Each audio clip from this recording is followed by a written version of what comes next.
ആകാശവാണി. നമസ്കാരം. വാർത്തകൾ വായിക്കുന്നത് സുരേഷ്.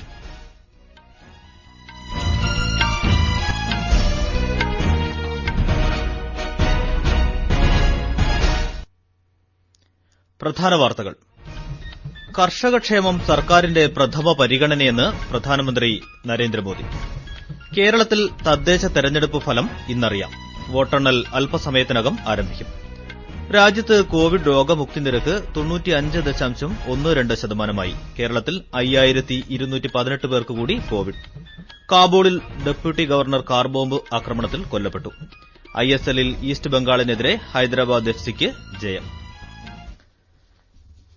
വാർത്തകൾ വിശദമായി. കർഷകക്ഷേമം സർക്കാരിന്റെ പ്രഥമ പരിഗണനയെന്ന് പ്രധാനമന്ത്രി നരേന്ദ്രമോദി. ഗുജറാത്തിലെ കച്ചിൽ വിവിധ വികസന പദ്ധതികൾ ഉദ്ഘാടനം ചെയ്ത് സംസാരിക്കുകയായിരുന്നു അദ്ദേഹം. കാർഷിക മേഖലയിലെ പരിഷ്കരണം കർഷകരുടെ ദീർഘനാളത്തെ ആവശ്യമായിരുന്നുവെന്ന് പ്രധാനമന്ത്രി പറഞ്ഞു. അതനുസരിച്ചാണ് സർക്കാർ നിയമനിർമ്മാണം നടത്തിയത്. പ്രതിപക്ഷ കക്ഷികളും വർഷങ്ങളായി ഈ ആവശ്യം ഉന്നയിച്ചിരുന്നു. എന്നാൽ തങ്ങളുടെ ഭരണകാലത്ത് കാർഷിക പരിഷ്കരണങ്ങൾ നടപ്പാക്കാൻ അവർ താൽപര്യം കാണിച്ചില്ല.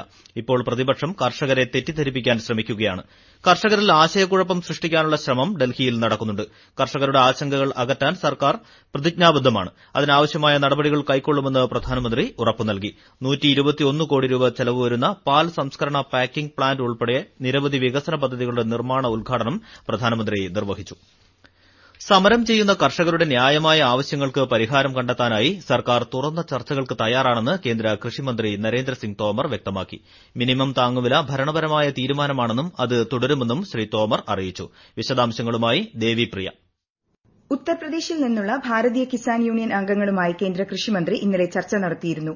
കിസാൻ യൂണിയൻ പ്രതിനിധികൾ കാർഷിക നിയമങ്ങളെ സ്വാഗതം ചെയ്തതായും അവ കർഷകർക്ക് ഗുണകരമാണെന്ന് അഭിപ്രായപ്പെടുകയും ചെയ്തുവെന്ന് മന്ത്രി പറഞ്ഞു. ചില നിർദ്ദേശങ്ങൾ ഉൾപ്പെടുത്തിയ നിവേദനങ്ങളും കർഷകർ സമർപ്പിച്ചു.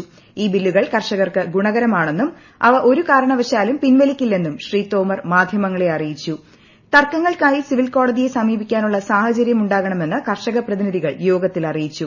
ചെറുപട്ടണങ്ങളിലും ഗ്രാമങ്ങളിലും കർഷകരുടെ താൽപര്യങ്ങൾ സംരക്ഷിക്കുന്നതിനായി കാർഷിക വിപണികളുടെ ചുമതല പഞ്ചായത്ത് മേധാവികൾക്ക് കൂടി നൽകണം. കരിഞ്ചന്ത തടയാൻ അവശ്യസാധന നിയമം ഉപയോഗിക്കണമെന്നും ആവശ്യമുയർന്നു. വൈദ്യുതി നിരക്ക് കുറയ്ക്കുകയും ഉത്തർപ്രദേശിൽ കൂടുതൽ സമയം വൈദ്യുതി ലഭ്യമാക്കണമെന്നും യൂണിയൻ പ്രതിനിധികൾ ആവശ്യപ്പെട്ടു. വിളവെടുപ്പ് കേന്ദ്രങ്ങളിൽ തന്നെ ഗുണനിലവാരം ഉറപ്പാക്കണമെന്നാണ് കർഷക യൂണിയൻ പ്രതിനിധികളുടെ മറ്റൊരാവശ്യം. News desk Akashvani. കേന്ദ്ര വിദേശകാര്യ സഹമന്ത്രി വി മുരളീധരന്റെ 2 ദിവസത്തെ ഒമാൻ സന്ദർശനം നാളെ ആരംഭിക്കും. ഒമാന്റെ വിദേശ തൊഴിൽ മന്ത്രിമാരുമായും മറ്റു മന്ത്രിമാരുമായും അദ്ദേഹം കൂടിക്കാഴ്ച നടത്തും. ഇന്ത്യൻ സമൂഹവുമായും പുതുതായി രൂപീകരിച്ച ഇന്ത്യ ഒമാൻ ഫ്രണ്ട്ഷിപ്പ് അസോസിയേഷൻ പ്രതിനിധികളുമായും ശ്രീ മുരളീധരൻ ആശയവിനിമയം നടത്തും. സന്ദർശനത്തിനിടെ ആഭ്യന്തര മേഖല അന്താരാഷ്ട്ര തലത്തിൽ വിവിധ വിഷയങ്ങളിൽ ചർച്ചകൾ നടത്തും. ഇന്ത്യൻ സമൂഹവുമായി ബന്ധപ്പെടുന്ന വിഷയങ്ങളിലും കേന്ദ്രീകരിക്കും. കേരളത്തിൽ തദ്ദേശ തെരഞ്ഞെടുപ്പിന്റെ വോട്ടെണ്ണൽ അല്പസമയത്തിനകം ആരംഭിക്കും. 244 കേന്ദ്രങ്ങളിലായാണ് വോട്ടെണ്ണൽ. സ്പെഷ്യൽ തപാൽ വോട്ടുകൾ അടക്കമുള്ള പോസ്റ്റൽ വോട്ടുകളാണ് ആദ്യം എണ്ണുക. തുടർന്ന് ഇലക്ട്രോണിക് മെഷീനിലെ വോട്ടെണ്ണൽ നടക്കും. ഫലം അപ്പോൾ ട്രെൻഡ് വെബ്സൈറ്റിൽ ലഭ്യമാകും. ഫലമറിയുമ്പോഴുള്ള ആഹ്ലാദ പ്രകടനങ്ങൾ കോവിഡ് മാനദണ്ഡങ്ങളുടെ ലംഘനമാകാതിരിക്കാൻ എല്ലാവരും ശ്രദ്ധിക്കണമെന്ന് സംസ്ഥാന തെരഞ്ഞെടുപ്പ് കമ്മീഷണർ വി ഭാസ്കരൻ പറഞ്ഞു. കോവിഡ് മാനദണ്ഡം ലംഘിക്കുന്നവർക്കെതിരെ കർശന നടപടി സ്വീകരിക്കും.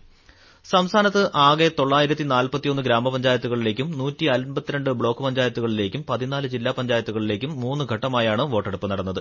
87 മുനിസിപ്പാലിറ്റികളിലും 6 കോർപ്പറേഷനുകളിലും വോട്ടെടുപ്പ് നടന്നു. ആദ്യഘട്ടം 72.67%, രണ്ടാം ഘട്ടത്തിൽ 76.38%, അവസാനഘട്ടം 78.87%. പോളിംഗ് ആകെ 76%-ലധികം പോളിംഗ് രേഖപ്പെടുത്തിയിരുന്നു. ഈ മാസം 21-ന് പുതിയ അംഗങ്ങളുടെ സത്യപ്രതിജ്ഞ നടക്കും. കേന്ദ്രഭരണ പ്രദേശമായ ജമ്മുകാശ്മീരിൽ പ്രാദേശിക ഭരണകേന്ദ്രങ്ങളിലേക്കുള്ള 7ാം ഘട്ട വോട്ടെടുപ്പ് നാളെ ആരംഭിക്കും. പഞ്ചായത്ത് ഉപതെരഞ്ഞെടുപ്പുകളും ഇതിനോടൊപ്പം നടക്കും. സുശാന്ത് സിംഗ് രജപുത്തിന്റെ മരണവുമായി ബന്ധപ്പെട്ട് നാർക്കോട്ടിക്സ് കൺട്രോൾ ബ്യൂറോ ഹിന്ദി നടൻ അർജുൻ റാംപാലിനെ ഇന്ന് ചോദ്യം ചെയ്യും. 2ാം തവണയാണ് അർജുൻ റാംപാലിനെ NCB ചോദ്യം ചെയ്യുന്നത്. മുംബൈയിലെ അർജുൻ റാംപാലിന്റെ വസതിയിൽ കഴിഞ്ഞ മാസം നടത്തിയ തെരച്ചിലിൽ നിരോധിത ലഹരി വസ്തുക്കളും മരുന്നുകളും കണ്ടെത്തിയതിനെ തുടർന്നാണ് അന്വേഷണം.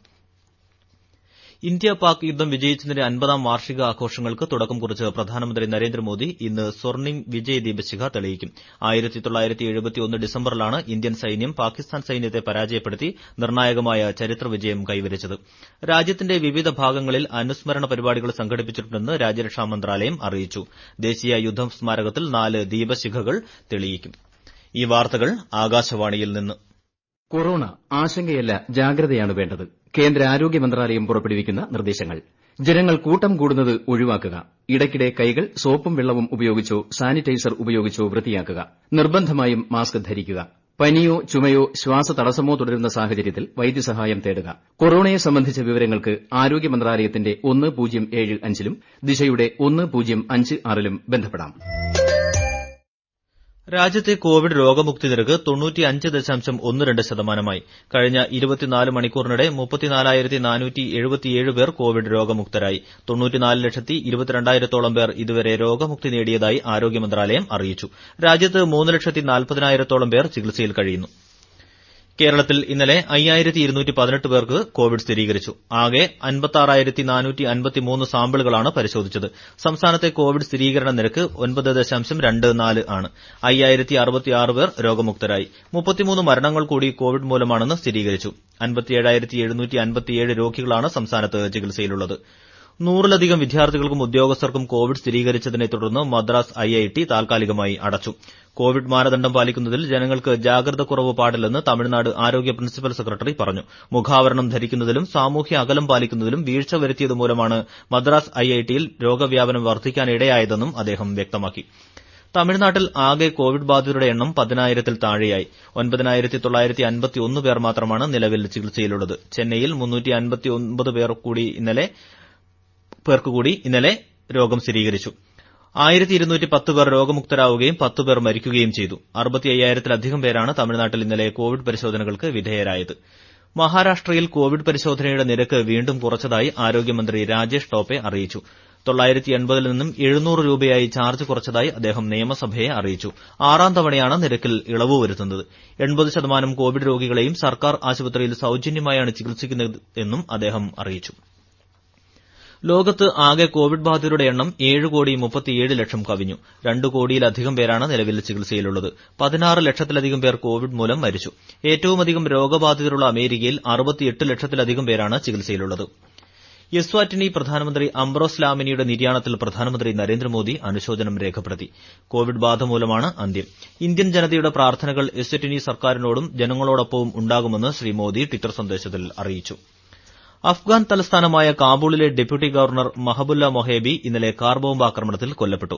സുരക്ഷാ ജീവനക്കാർക്കൊപ്പം ഓഫീസിലേക്ക് പോവുകയായിരുന്നു അദ്ദേഹം. ആക്രമണത്തിന്റെ ഉത്തരവാദിത്തം ആരും ഏറ്റെടുത്തിട്ടില്ല. 2 ഗാർഡുകൾക്കും പരിക്കേറ്റു. ഇന്നലെ മറ്റൊരു പ്രവിശ്യാ കൌൺസിൽ അംഗത്തെയും സമാന രീതിയിൽ കൊലപ്പെടുത്തിയതായി പ്രവിശ്യാ ഗവർണറുടെ വക്താവ് അറിയിച്ചു. ഗവൺമെന്റും താലിബാൻ പ്രതിനിധികളും തമ്മിൽ സമാധാന ചർച്ചകൾ പുരോഗമിക്കുന്നതിനിടെയാണ് ആക്രമണം തുടരുന്നത്. കഴിഞ്ഞ ആഴ്ചയിൽ ഗവൺമെന്റ് പ്രോസിക്യൂട്ടറും കൊല്ലപ്പെട്ടു. അമേരിക്കയിൽ കോവിഡ് വാക്സിൻ പ്രയോഗവുമായി ബന്ധപ്പെട്ട പ്രചാരണത്തിന്റെ ഭാഗമായി നാഷണൽ ഇൻസ്റ്റിറ്റ്യൂട്ട് ഓഫ് ഹെൽത്തുമായി സഹകരിച്ച് വികസിപ്പിച്ച Moderna vaccine US food and drug administration പ്രാഥമിക അനുമതി നൽകി. മൊഡേണയുടെ വാക്സിൻ അംഗീകാരമായാൽ അമേരിക്കയിലെ 2ാമത് അനുമതി കിട്ടുന്ന വാക്സിനാവും. ISLൽ ഈസ്റ്റ് ബംഗാളിനെതിരെ ഹൈദരാബാദ് FCക്ക് ജയം. ഇന്നലെ ഗോവയിൽ നടന്ന മത്സരത്തിൽ 2-നെതിരെ 3 ഗോളുകൾക്കാണ് ഹൈദരാബാദ് ജയിച്ചത്. സീസണിൽ ഹൈദരാബാദിന് 2ാം ജയമാണ്. നിയുക്ത American president Joe Biden, vice president Kamala Harris എന്നിവർ അടുത്ത വർഷം ജനുവരി 20-ന് സത്യപ്രതിജ്ഞ ചെയ്യും. കോവിഡ് മാനദണ്ഡങ്ങൾ കർശനമായി പാലിച്ചായിരിക്കും സത്യപ്രതിജ്ഞാ ചടങ്ങുകൾ. അടുത്ത വർഷം ജനുവരി 26-ന് ഡൽഹിയിൽ നടക്കുന്ന റിപ്പബ്ലിക് ദിന പരേഡിൽ ബ്രിട്ടീഷ് പ്രധാനമന്ത്രി ബോറിസ് ജോൺസൺ മുഖ്യാതിഥിയാകും.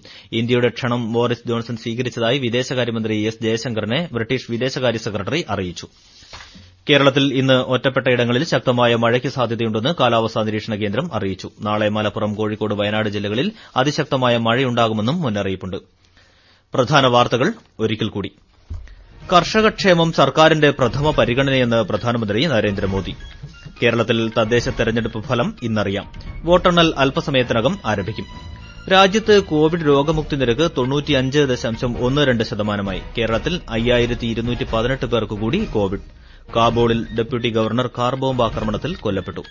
ISLൽ ഈസ്റ്റ് ബംഗാളിനെതിരെ ഹൈദരാബാദ് FCക്ക് ജയം. വാർത്തകൾ കഴിഞ്ഞു. ആകാശവാണി വാർത്തകളും വാർത്താധിഷ്ഠിത പരിപാടികളും all India radio news Thiruvananthapuram എന്ന യൂട്യൂബ് ചാനലിൽ ലഭ്യമാണ്. കൂടുതൽ വാർത്തകൾക്കായി @all India radio news Thiruvananthapuram എന്ന ഫേസ്ബുക്ക് പേജും @AARnews_TVM എന്ന ട്വിറ്റർ ഹാൻഡിലും സന്ദർശിക്കാം. അടുത്ത വാർത്താ പ്രക്ഷേപണം 10:15-ന്.